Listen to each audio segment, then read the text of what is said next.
podcast of the Cameron University. In fact, we are in the Cameron studio offices at CETUS in Cameron University for their podcast. And it's been kind of a little bit of a delay for me to be able to start this podcast once again. And I'll just blame summer break on everything. I know this is supposed to be a weekly podcast, and my apologies for not keeping up with that. And, you know, you're supposed to have some of these in the pipeline, so in case you get caught. But I got caught after starting in the spring, and we had lots to talk about. We went from soccer and to baseball, and then we had graduation. It was just that simple. And then, you know, we had a little bit of spring football we talked about right before graduation took place. And we were full of sports. And, you know, since sports is our middle name and we want to talk about sports, talk about what we bring to the table and the excitement of adding a new school with Jones. Still looking for a couple of some confirmations of affiliates to join us. So we're at 12 schools in the network right now and excited to bring that to you this fall when it comes to fall sports. And usually when I say we get to this point with the 4th of July, I would say the 4th of July for me, after this past weekend, summer is over. You say, well, how could that be? Well, if you think about it, in Oklahoma, schools start back up in the second week of August. And so we're talking about you just got to get acclimated after the 4th. You get into this routine of, okay, I'm back to work. I'm back to the schedule. And then you look at the calendar and you're mid-July. It is that simple and that easy. And then you have a 1 week left. And I'm sure, and I've not checked this out, but I'm sure that if you go to Walmart right now, you're going to see back to school supplies starting to make its way in the center aisles to say, hey, it's time to get all those notebooks, pads, papers, because school is around the corner. So back in the day when, and our special guest will probably, say the same thing as well. Growing up, I remember it was Labor Day. That was the last hurrah. That was when summer was over and you started school back in September. Well, I don't know when it started, but they started inching their way further and further away from that mark. And it was no longer Labor Day. It was August and then second week of August. So here we are talking about some of those changes. So I'm going to bring in our guest for today is Coach Faron Griffin. And first off, I want to say congratulations on the head coach position of the Walters Bluedevils. We added Walters last year for the first time. Very excited to bring Walters and their excitement to the community. But you are no stranger to Walters. So having the path of, you got MacArthur, you got Cash in there. When was the last time or when were you head coaching at Walters? I was here in the 2016 season. Was my last season here at Walters. I spent 5 years here, basically the 2012 season through the 2016 season. Was the head coach here the first stint that I had. So, it's great to be back here in a familiar environment and excited to get this rolling. Let me ask you, what kind of changes? Schools always have changes. So in that time frame, what have you seen, or is everything pretty much stayed the same? Well, as far as the football breakdown, when I left here, we were Class 2A in a very tough district with Washington and Lindsay and Lexington and people like that. Now, they were back down in Class A. They went down to Class A since I left, and now they've divided the Class 2A and Class A into large school and small school, kind of like Texas does it. So we're in the large school Class A division now. That's the biggest change that has been made since I was here last. Well, let me ask you about that change a little bit. I know, and I'll start with the top end first. I think for the longest, the complaint was in 6A that there were schools that did not divide, like, the Lawton Metro did and the Oklahoma City Metro, those kind of things. And the Jinx and the Broken Arrow and all of those schools up in the Tulsa area did not divide. They had one school. So you had like 6,000 in the ADM as opposed to those with about 1,500 or so. So then, and I think credit to the OSSAA, you really couldn't say, okay, you have to divide up the Tulsa area schools into 3 different schools, and it would just be just as unfair, because I heard the argument, well, why don't we just combine, we'll use Lawton, for example, combine all 3 Lawton schools and make one athletic program. Well, you really kind of take away from the heritage and the history, and you get less kids involved when you do that. So I think the greatest solution for the OSSAA during that time was to say, we're going to do 6A1 and 6A2. So now this year, with what you just talked about, dividing up another heavy numbered class, what do you think about that, with having, say, the big school side of it and the small school? Do you think this is something that should have been done long ago, and are you a big fan of it? Well, when I was here last time, we were the smallest school in Class 2A every year I was here. So we were pushing for this back when I was here before. And the OSSAA kept denying it. And finally, they decided to go ahead and make this change. And yes, it's better, because now, just like the other classes, we have 32 schools in our class, which makes a 14-game season if you make the state championship game, where, we always thought it was unfair that the smallest schools, who had the least amount of athletes to spare, played the longest season with 15 weeks. So, there's just so many advantages. Instead of 64 schools, it's down to 32 schools with each class now. And it just makes it more parity there, and it makes it more fair for the kids. And really, shortening that season a week makes a huge difference, especially when you're a school with the ADM of 150, 160 kids. Yeah, I think it's a positive in a direction. Now I know you can also say the OSSAA also benefits, because then you have more champions. You have more state championship football games. They already experienced that. They say, hey, that really wasn't a bad deal to break up 6A1 and 6A2 to have that, because of that complexity. And so now with the smaller schools, I was kind of glad to see it. So good to get your perspective on it. Now I know you're kind of excited because the silent week got past that, the 4th of July.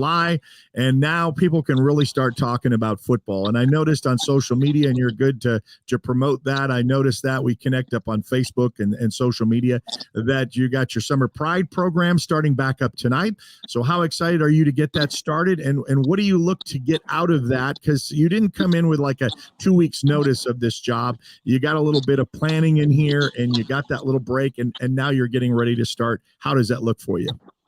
Well, I got to come in a lot earlier than I did the last time when I was here. So, I did have the month of June, kind of a honeymoon period, to get to know the kids and them kind of get to know me.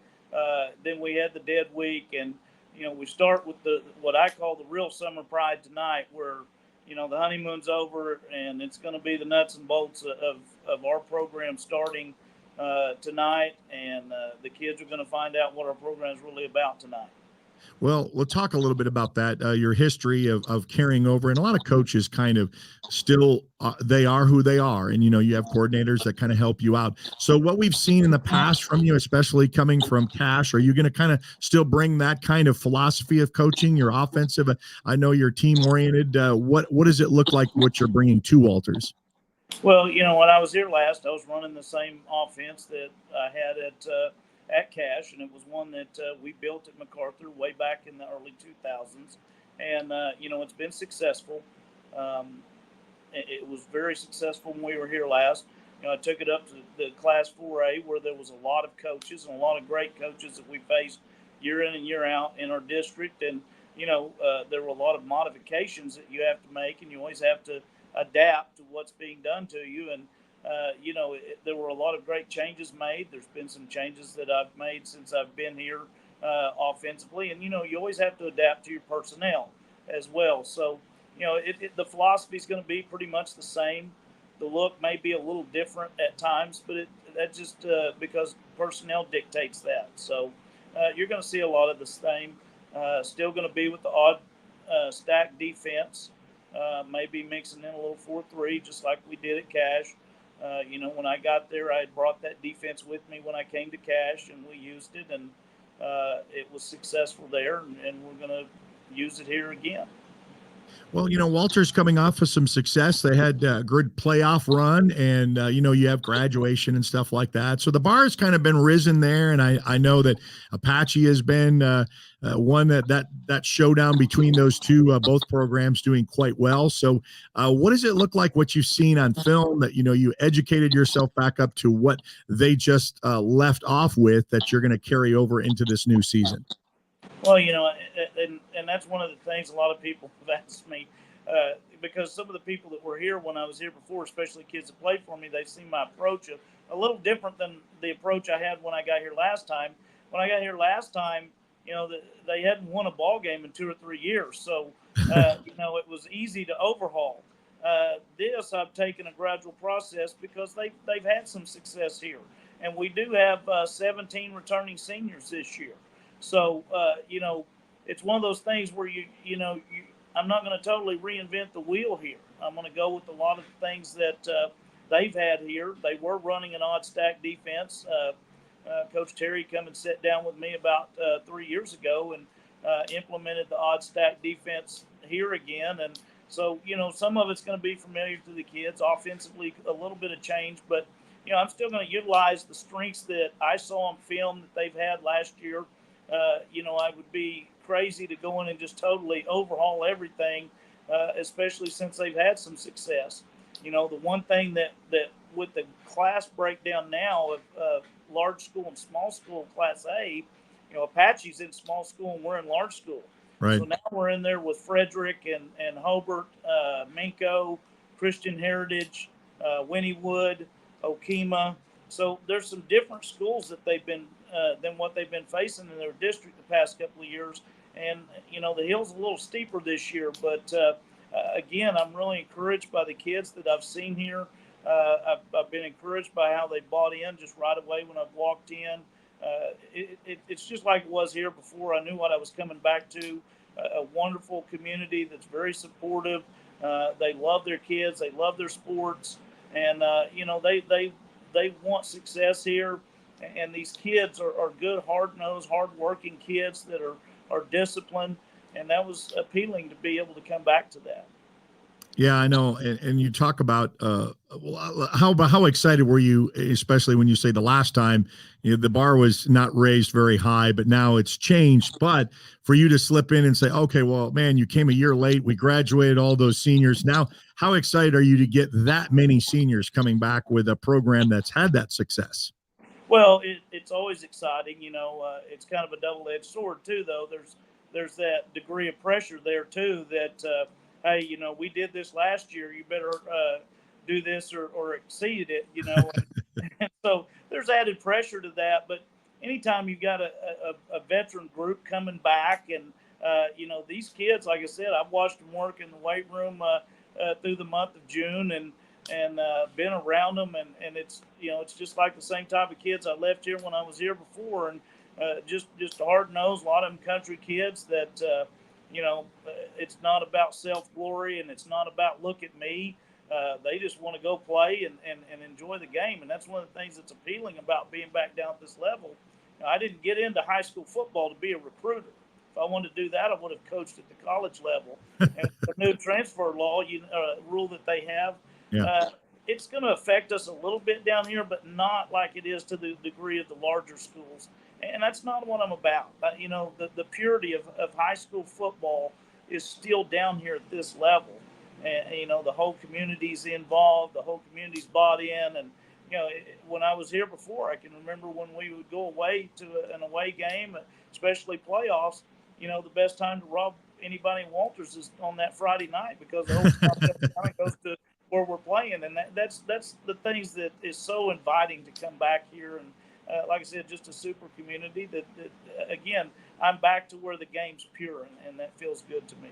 Yeah, that really is a good approach on that, and especially the community involvement, and these the smaller schools that have that, where Friday night football is everything, and we were able to see a little bit of that last year. I love how you can. There's some fans that actually in Walters, if you're unfamiliar with it, they'll drive in on the back end of the end zone with their cars, and they'll come in and they'll tailgate. They'll have their cars out there. They'll put their blankets out there. And you talk about, well, that's small town football America. And I was just really, I loved it. I loved the experience because I was off that day that we were coming and covering Walters and doing a little bit of stuff on the sidelines. And so you got that community feel. And I said, how often do you get that where you get to roll up with your car and you got your little spot right there at the end zone? And, you experience that with families and kids are running around. And so, yeah, that was always special. I want to talk a little bit about, the big school, small school change. We talked about that in the beginning, but about scheduling. And I know that for Walters fans that will be listening to this, all the names that you were so used to hearing over and over, like you said, Apache and this who we're going to play, and these are the big rivalry games. You got to throw that out the window, and some people actually were having to adjust to that. So I know that you say coaches. I've interviewed you before about that changes that. When this was thrown into the state of Oklahoma after these lawsuits and litigations and after the smoke cleared, this is what they were going to do. You guys just jumped right in it. But how is that schedule? You say the meat of the schedule is going to be different and different names and powerhouses in there. So how is the community going to have to adapt to that? Well, again, I think the community will just follow the program, and that's what they've always done here. Yeah, when I was here before, there were certain teams that were rivals. One of the teams that was kind of a rival when I was here before was Velma, and we do have them. They've moved up to 11-man. We do have them in our non-district schedule. We had some pretty good battles with Frederick when I was here before because they were 2A as well as we were 2A, and Hobart was another one, and they're in our district again. So there's some familiarity too with some of the opponents we have. It's just different than what it's been the past couple of years. And football's football, and everybody's going to go out there to win, and our fans are going to be excited about whoever we're playing. But we've got Hilton and we've got Wilson and Velma and Frederick and Hobart, and those are some teams that Walters has some history with, and in the past, and there's a little bit of rivalry there with some of those schools, and I think that'll come back. Well, I know our broadcast crew, the Pennington brothers, are excited to get involved in this. They did a great job as our inaugural season with Walters to get that started. Tonight, you start off your Summer Pride. What all will you be doing in this specifically tonight to get this started? Well, we're gonna hit the weight room. Will be the first thing that we're gonna do, and go about 45 minutes to an hour in the weight room. Then we'll go through a series of agilities, and then we'll have conditioning. And basically about these 3 weeks leading up to football season is basically about getting the kids in shape and getting their bodies ready for the actual grueling practices and week-to-week grind of football. And so that's what our training system will be adapted to for these next few weeks, starting tonight. One of the things that we're going to be doing here after we get through with our training is we're going to have some meetings. And basically because I didn't get to go through spring ball or 7-on-7 with these kids, and just having some meetings to get some familiarity with our terminology and things. We'll be meeting with the kids, and that way when we do actually start practice, they'll have some knowledge of the terminology and so forth going into the season. I didn't really get to take a peek. Are you a 0-week game or no? No, we have 2 scrimmages and we're playing week 1. Okay. Right now I'm still looking for a second scrimmage. Coach Terry got a first one nailed down, but never got a second one nailed down. So right now I've been calling around trying to find us a second scrimmage. So we start week 1. Well, and the thing is that the 0 week is becoming more and more, I guess we're not even going to call it 0 week anymore eventually, because it will almost be week 1, because when that first started, it was like a handful of teams that were playing. But now, and because of the scheduling of, you didn't really want to get that opponent and where, and so then all of a sudden 0 week became more popularized. And I know around here in the Lawton area, where we have our home studios at, you see a lot more 0-week games. So you'll be week one with the Walters Bluedevils found here on the Oklahoma Sports Network. Well, Coach Faron Griffin, we certainly appreciate your time, appreciate your willingness to come on and talk about that full circle of kind of starting there, coming, from MacArthur to land at the last minute there at Walters, and then spend the 5 years there, and then go and then come back here. And then so I know that they're excited. You're familiar with the community, the heritage, the history of it, and especially with the group of seniors coming back. I'm going to put the pressure on you. The bar has been raised, so it's nothing that I've done. They all kind of expect something like that. And it's like OU back in the day, they said it's like feeding the monster. It's what Bob Stoops would say, it's just even Barry Switzer, you give them that little taste of success, and especially if you win a national championship, well, they're not going to look back. So, I'm glad for it, glad for your approach on it, and glad that you got in the seat when you did, that you can kind of make those little slight adjustments, like you said, and then get back to it. But how excited are you literally, okay, silent week, it's over, 4th of July, it's here, let's talk football. Well, this is what I've been waiting for, especially since I took the job. For a coach, that dead week is the week to kind of just get your gears oiled up and ready, because from today forward, hopefully until December, it's going to be 7 days a week, and it's going to be a grind. And this is our career, and it's what I was built to do and called to do.